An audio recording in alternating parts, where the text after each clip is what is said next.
very valuable when we're having a hard time getting products to use. So he's going to talk to us about not letting insects eat through your alfalfa crop. So, Rick, thanks. Okay, can everyone hear me all right? I assume so. I'm a relatively new face here. You know, I've been here in Kentucky 30 years, but I've recently just taken over some of the alfalfa insect responsibilities. Lee Townsend used to be the specialist working in this area. He retired, and so I'm now taking over. So I've been working in a number of other crops and areas in the past, and I'm sort of a fledgling person in the alfalfa world here. So not new to Kentucky, but newer to this crop. So what I wanted to talk about was some of the pests that since I've come on board with this crop, I've seen that really impact yield and quality of the alfalfa. And oftentimes what is most important to me is what happened last year or the year before. And last year it was alfalfa weevil was the big one in a lot of areas, particularly this area of the state going up through Shelby County, a lot of alfalfa weevil. So I tend to think of, you know, what are the pests we have? What's that suite of pests that we need to manage on alfalfa? And the two that come up on top, and the two that I'm going to address today, would be the alfalfa weevil and the potato leafhopper. But keep in mind, they're not the only ones out there. You know, we have some secondary pests out there as well. You know, aphids, we have various aphids that can get in there, grasshoppers, spittlebug, meadow spittlebug, can be numerous, but it's pretty rare. Blister beetles, obviously, particularly if you're feeding hay to horses, and clover leaf weevil. It's out there, but oftentimes doesn't get to economic numbers. So let's start off with alfalfa weevil. This is the one that hit us pretty hard in a number of fields last year. It's one that we need to focus in on. The alfalfa weevils that we were fighting last year, those adults are in the fields right now. They overwinter in alfalfa fields, or well, in and around alfalfa fields. During the summer, when they leave alfalfa, they don't go very far. They may only go 10, 20 yards away from the field. Overwinter outside the field. In the fall, they come back to the field. So problematic fields last year have a high potential of being problematic fields this year. So what happened last year has a direct influence on this year. The other thing is weather is so important. You know, with some of the other groups of growers I work with, I always joke that, you know, I've been here 30 years, which means I haven't seen a normal year yet with weather. I mean, every year is unique, and things do vary. And weather very much influences alfalfa weevil. So, you know, on days where we have weather that gets below -10, -7, -10, that's going to kill alfalfa weevil eggs that are laid in those dead stems out in the field. So getting down to that low really helps us out.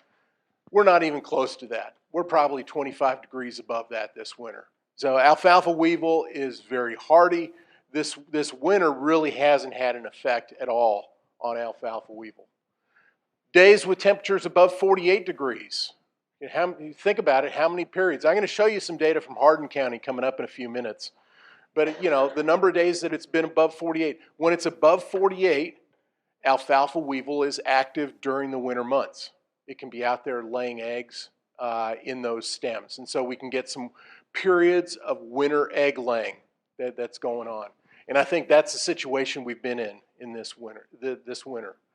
Snow cover, the lack thereof. I actually don't think of this as just I'm a southern person, but I don't like snow cover. Snow cover is an insulator. It actually helps insects out, keeps the temperature from getting much below 32 degrees on the soil surface.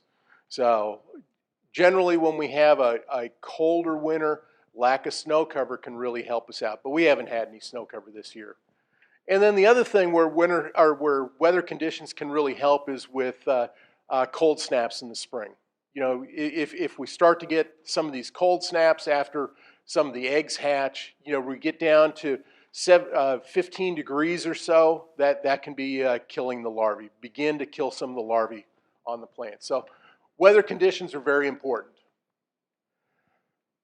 In terms of egg laying, and a couple of points I want to make here. You know, alfalfa, they lay their eggs in the stems, those dead stems that are out in the field. They probably already have eggs in there. They're going to continue to lay eggs in those stems. As new growth occurs, they're going to lay eggs in those stems as well. They lay 5 to 25 eggs in a clutch, meaning you can have hot spots in the field. Since you have a lot of larvae potentially coming out of the same stock, it's not necessarily uniform populations across the field. Hot spots can be very common. You know, I work with a lot of different insect pests in Kentucky, and you know, I see this one can lay up to 2,000 eggs. It doesn't take a lot of surviving weevils to produce a lot more weevils. 2,000, even among insects, 2,000 is a pretty fecund insect. So they can increase very rapidly out there. A lot of our insects, particularly some of our moths, you know, their fecundity would be about half that. So that this is an insect that can produce a lot of eggs. And again, like I said before, eggs can tolerate down to -7, -10. So think of it as nearly all those eggs are going to be surviving this winter. There's a potential for that. And egg laying can occur from the fall through the spring. It can go into late April, you know, depending upon the weather conditions. And again, the eggs are going to develop above 48 degrees as well. So, alfalfa weevil larvae. Most of you are probably familiar with this. One of the key characteristics with the alfalfa weevil larvae, it has a black head. The reason why I say that was we have another insect out there, the clover leaf weevil. Looks very similar. It's green, has the same white stripe on its back, but it has a brown head. The alfalfa weevil larvae has that black head.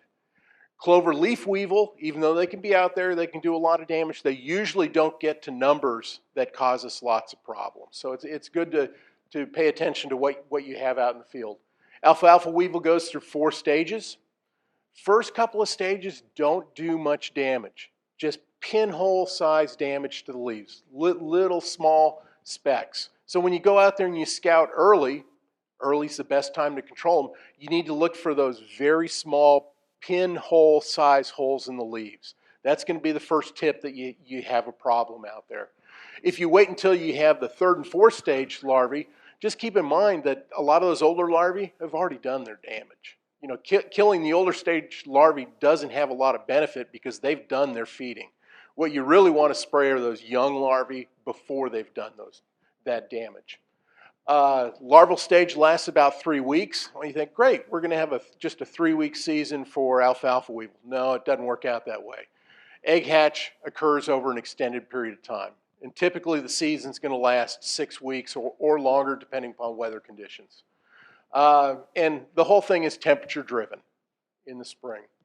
I argue that alfalfa weevil impacts producers in 2 ways. One is the damage they inflict in terms of yield and quality of the hay. And you can throw in the cost of control. But the second way they can impact producers is when producers spray pesticides or insecticides unnecessarily. You didn't need to put that insecticide out. That's an added cost, and you're not getting money back when you're spraying those unneeded sprays. So this is an eye test. I wanted to point out this is actually for Hardin County. I think I ran this 2 days ago. And we have these temperature-driven models on the UK Ag weather site. So you can run them. They're based on, I think, 97 weather stations throughout Kentucky. So you can find the weather station that's closest to your farm that's going to best represent the temperatures you have at the farm. And it's set up for alfalfa weevil. And what it does is it measures the amount of degree days. These are developmental units based on temperature. It's basically 1 degree above 48 degrees for 24 hours, that's a degree day for the alfalfa weevil. And we accumulate those since January 1st. And we found over time through numerous research studies that usually the first damage from alfalfa weevil occurs about 190 degree days. That's huge. Tells you if we're at 150 degree days, you don't need to go out and sample and walk that farm.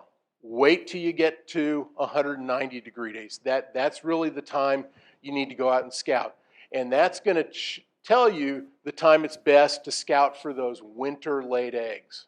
And based on this chart up here, I don't know if you can see that pointer there, but sorry, my eyes are not that good. For example, in Hardin County for 190 degree days, based on 2 days ago, they predict that's going to be about April 4th. So we're a little bit more than a month out for that. But there's some, yes, sir. So we're in Todd County. Where would we be at Todd County? Well, this is actually from last year, so don't count that. There's also a statewide model you can print out, but again, I was just showing you how this works on a statewide. But what I would do is I would put in, Elkton, and run that data for Elkton, and it's going to show you. And again, what you do is you just track down these columns until you get a number, the first number that's over 190, and that's the date that you're really. At that point, you need to go out and scout, and you need to scout weekly for alfalfa weevil. But I was also going to point out there's a few other things you can look at when you look at some of this weather data. So here we're in Hardin County, and I mentioned anytime we have weather above 48 degrees is when alfalfa weevil can be laying eggs out in the field. And right here I see, oh, there's a period we accumulated a lot of degree days right there. So I know January 10th, January 11th, we had high temperatures then, above 48 degrees. That was probably an egg laying event right there. So right there, we know they were laying eggs. Right there, again, laying eggs again. Stayed cool. Early February, we had another big egg laying event. And so you can track through there and you can see this winter, we've had at least 3 egg laying events here in Hardin County. So you can get a lot of information out of these tables. And it's all free. You're not paying for anything. You just have to get online. So, how we use this information. We look at, there's winter laid eggs and then there's the spring laid eggs. And based on winter laid eggs hatching, we need to be scouting beginning 190 degree days. Then we need to go out every week after that, scout these fields. If we were in a situation where we had some really cold snaps in February and we killed out those eggs, we're not in that situation this year, but we could actually delay that a little bit. Those spring laid eggs are going to be hatching later, usually around 225, 250 degree days when they begin. They may peak, 270 to 300 degree days later, or total is when they might peak. So it might be a little bit delayed. My recommendation based on our mild winter this year is to begin your scouting at 190 degree days. So don't let the mild winter get you caught off guard with alfalfa weevil this year. And I cannot emphasize the importance, if you have a problem, spraying when those larvae are small.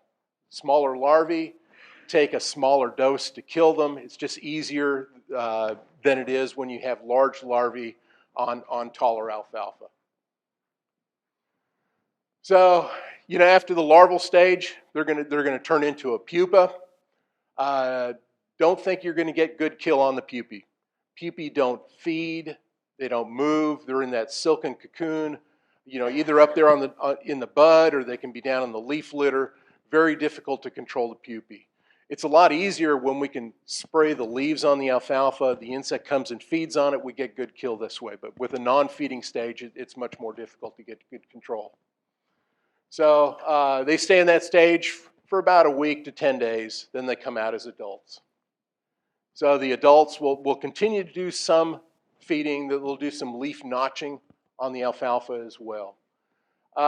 In terms of tactics for control of alfalfa weevil, one would be grazing these fields during the early winter, removing a lot of the frost-killed stems that are still out there. What you're doing is you're removing some of the eggs that might be in those frost-killed stems. You're also removing places where they can lay more eggs during the winter. You have to be careful that the grazing's not going to damage the crowns, particularly if the ground is muddy. Another tactic would be, with that first cutting, consider early harvest. If you're within a week or so of harvest, you have late bud, maybe early flower coming on. Maybe you don't have to spray. Maybe you can harvest early. Harvest is a great mortality factor. So many of our crops, when we harvest them, we kill a ton of pests that are out there. And with alfalfa weevil, if we have good curing conditions, the alfalfa cures quickly, we're going to starve a lot of those larvae out in the field. But if you do use early harvest, you need to watch particularly the regrowth, that we don't have larvae and adults feeding on those crowns and buds coming up, and so you need to watch that regrowth very carefully. Insecticide sprays, they're going to be based on scouting. That's what we recommend. We recommend waiting until the number of weevils out there reach a certain level based on the growth stage of the alfalfa. We do have biological control. Biological control helps us in light years. What I mean by light years is years when we don't have excessive numbers of weevils. It may be all the control we need. So that's one reason why we ask people to wait until there's enough weevil larvae out there to justify a spray, because possibly biological control can help take care of the problem. So we have a couple of wasps that attack the larvae. So how much difference does the weather make in terms of year-to-year variation? And I put up some dates of when we got to 190-degree days based on 4 locations in Kentucky going back to 212. And you can see we can have a huge variation in when we need to start our scouting out there. In some years, in some locations, it can be late February. We could be close to that time now in some years that we've had. Other years, it's early April. So it's really a 5-6 week period that we can start to see that egg hatch and the damage from alfalfa weevil. So it pays to pay attention. Go to that UK Ag Weather site, run that insect model, and check to see when we need to start scouting. So in terms of scouting, what do you need? This is pretty much low tech. You need a bucket. You need some device for measuring tape or a yardstick, something like that, and you need a notepad. And so the general procedure is you walk into your field, 20 feet or more. It can be 40 feet, can be 50 feet. But we don't want to sample around the edge because edges are not representative of the field entirely. And we want to collect 30 stems. And what you do is you set down the bucket, you bend over, you pull the stem off the base of the crown, you cup that bud as you do that, and you place it in the bucket. And we collect 30 stems. We usually walk in a Z pattern or a U pattern, W pattern. You want your 30 stem sample to be representative of that field. Take that bucket out of the field with those 30 stems, grab those stems in groups of 4 and 5, and just beat them against the side of the bucket. Knock all the alfalfa weevil larvae off that. Set those stems to the side when you're done. Measure the length on about 10 stems. So that's going to give you the average height of your alfalfa stems, and you're going to have all the larvae from those 30 stems in the bottom of the bucket. Count the number of larvae in your bucket. And that's what we use for our economic threshold tables. So, and this is a table. This comes out of one of our publications. This comes out of EntFact 127, which is available online through the UK Entomology website. And you can see how you use this information. Right here, that's the average height of your 30 stems. And you can see, early on when the degree days are very low, the alfalfa is pretty short. Later on, as we get into late March and April, those heights are going to grow on the alfalfa. Numbers here are it's the degree day timing. You would get that from the ag weather site. And then this is the number of larvae in your sample that would justify an insecticide spray.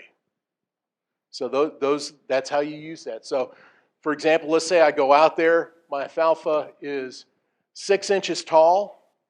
I found 27 larvae in the bucket. And we're at, say, 230 degree days. So 230 degree days, I'm on this blue line. Go over here to 6 inches tall. Whoop. And then I'd see I had 27, which is above that 20. Means it would pay to go out there and spray. I need to think about going out there and spray that alfalfa. We have a second table, and this is in our ENT publication, the ENT 17. It's a little more complicated. It's a little more precise. Here you'd also input the value of the hay, dollars per ton. The cost of the insecticide treatment is down here. But the same sort of thing, you look at the plant height, the different heights, and the number of larvae per 30 stems. And that tells you whether or not it pays to spray. So as soon as you hit that threshold, that's when you'd pay to spray. If you're using early harvest, or if you had lots of alfalfa weevils in the field and you're worried about feeding on the regrowth, these are the thresholds for spraying at regrowth. Same sort of thing, you look at the regrowth stem height, and then these are the thresholds. If you're just below those thresholds, we recommend you go back in a couple of days and resample and see if you need to spray. But we have thresholds out there. They're well established. They're used in a number of states, and we have some good tools there. What these thresholds do, they tell you when you need to spray and when you don't need to spray. The idea is, if we need to spray, I need to do it early, prevent that yield loss. If you don't need to spray, these are saving you money. So, recommended insecticides. We actually have a pretty good cache of insecticides for alfalfa weevil. So if you look at these, I know it's not very big, but we have things that are the carbamates here. They're grouped by mode of action. We have organophosphates, the 1B. We have the 3A, which is the pyrethroids. We have indoxacarb down there. And then we have combo products. So we have a pretty good tool chest of materials out there.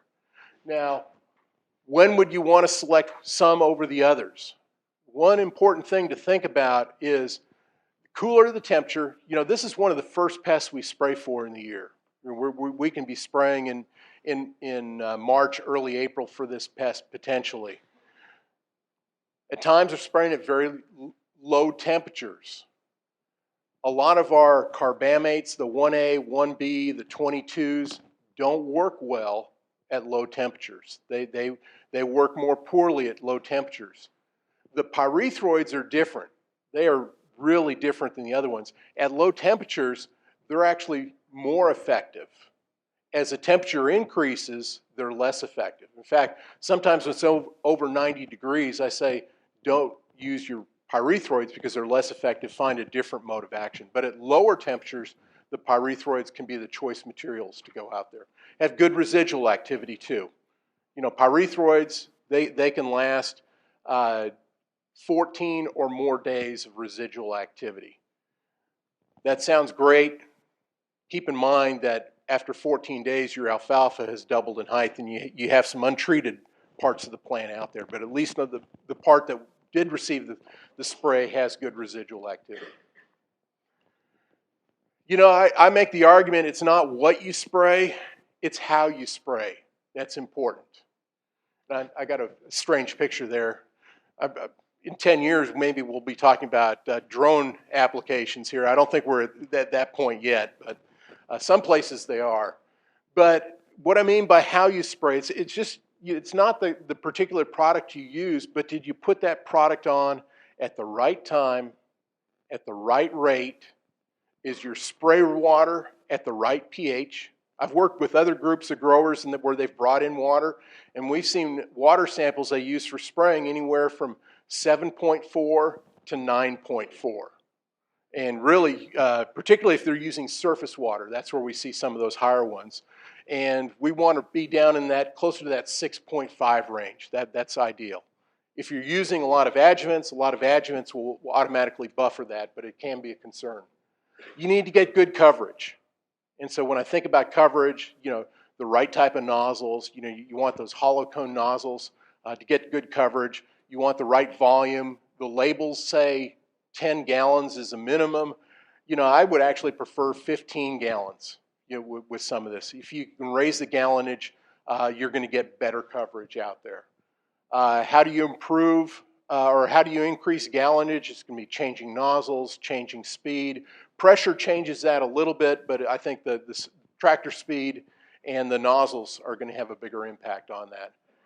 Be sure and follow your labels. Read your labels. Look for setbacks, buffers, those types of things, particularly if you have sinkholes, you have surface water, streams, ponds, creeks around the fields that you're treating. And follow your drift reduction. EPA is getting much more sensitive to pesticide drift, and there's a lot more language that's showing up on labels. And we hear about the dicamba drift, but you're going to see, even with like the neonicotinoids like Admire, there's going to be new drift language that comes out very soon. 5 minutes. I'll stop wherever I am. So, questions on alfalfa weevil? I get called every year, like at week 3. I don't spray because I'm going to cut it in the withdrawal period, and then it sits in and rains for 3 more weeks. Is there any chemicals that have a real short withdrawal period? Repeat that. So the question is, you know, he needs to spray, but he's very close to harvest. So he decides he's just going to harvest instead. But, you know, that's his plan to harvest. The weather may not let him harvest. He may get, you know, a 3-week delay. I think last year was a good example of that, where you just couldn't get in there and harvest, but he hasn't sprayed at the same time. So his actual question was, is there a product with a short PHI that would allow him to go in, you know, a PHI relative to harvest, grazing, whatever you want to do in that field. And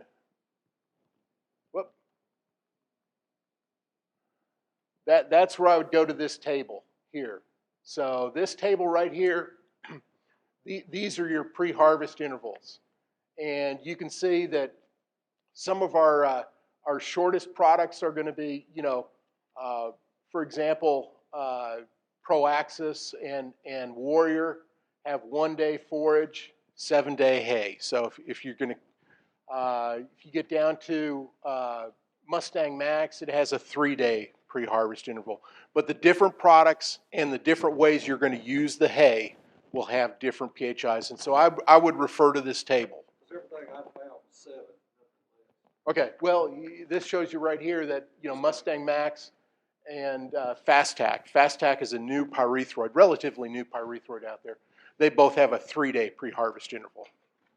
I'm going to give you a couple slides on the Leafhopper if you can. I'm going to go ahead and get that ENT 17 and that 127 printed. There'll be copies back here, so you all have those charts. You go online to get those, but we'll have those printed, have those at the KFGC booth too. You'll see those updated charts. One thing, Rick, while I'm thinking about it, if you Google UK Ag Weather Center and you just go to the ag models, then you can calculate growing degree days. Would we go back to January 1st, Rick, to do that? Yes, it automatically does. Well, I had to type it in when I did it. Okay. So just make sure that it's not giving you growing degree days just for today.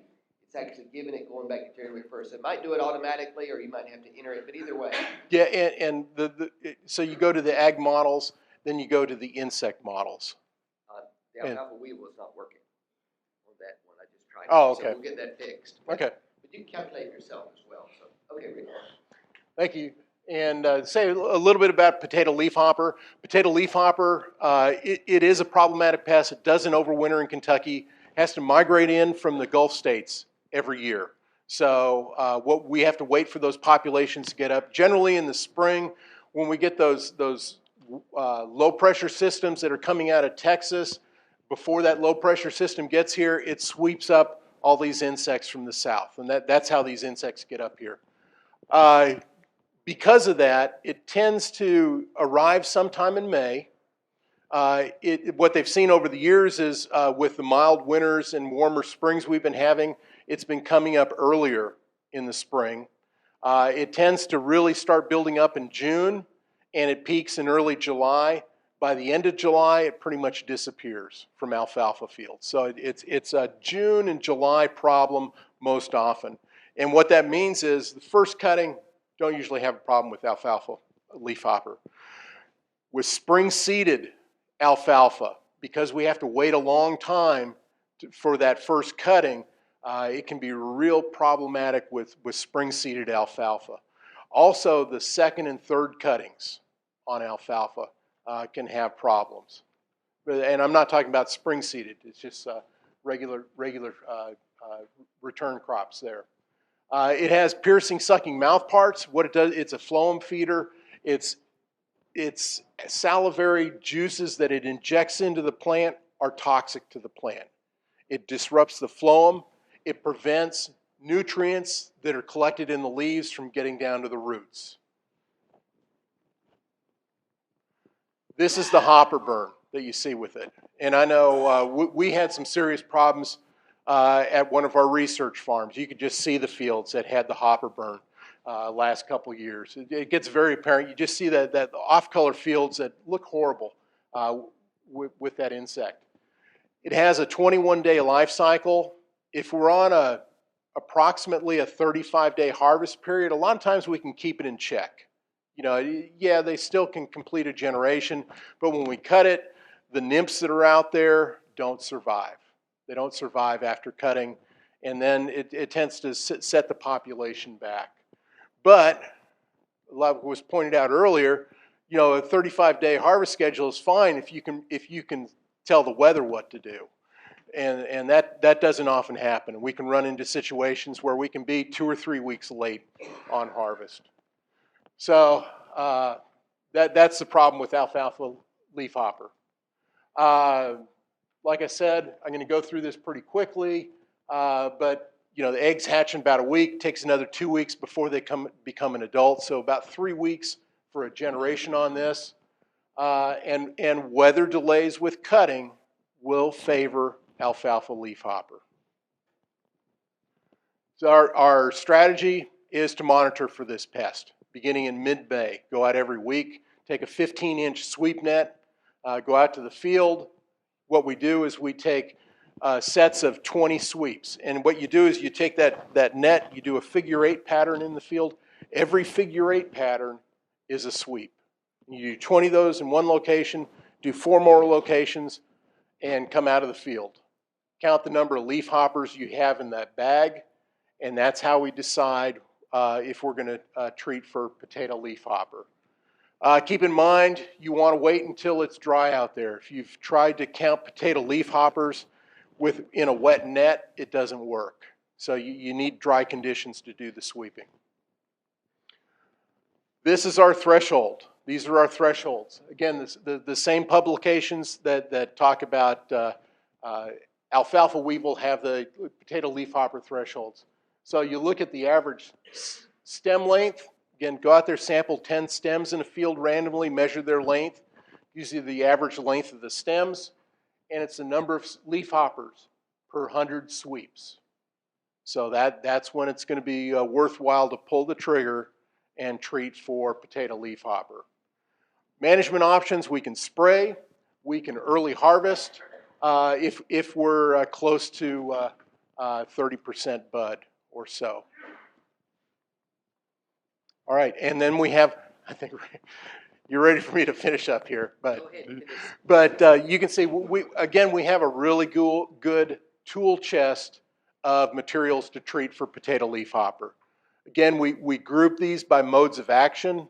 So you can see the carbamates, the organophosphates there, the pyrethroids, indoxacarb, isoduractin, and then the combo products we have at the bottom. So we have a scouting method. We know when to scout, and we have good tools to spray if we need to spray.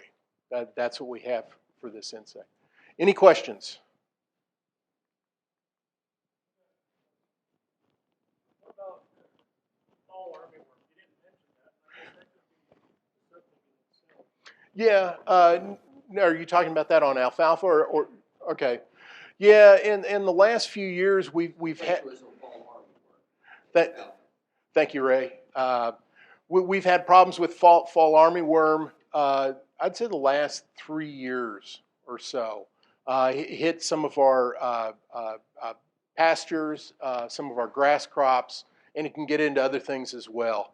What we do is, one thing is we run pheromone traps in Princeton and Lexington. And we have a really good historical database to know when we run into a year where we're going to see more fall armyworm. And we try and get alerts out through the Kentucky Pest News newsletter. If we're seeing numbers that are tracking more of an outbreak year, we'll get those alerts out.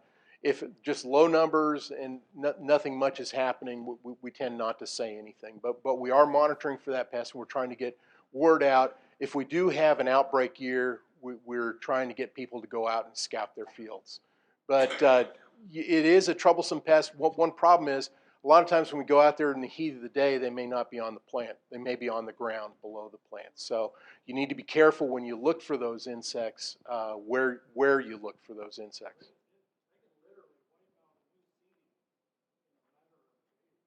Yeah, and they can. They can wipe out a new seeding, and a lot of times they've been there a little while, and it's just they've gotten to the stage now where they're starting to consume a lot, and it appears like they did it overnight, but it took them a while to get to that point, and then they can move very quickly. We need to go ahead and take our break. So we're going to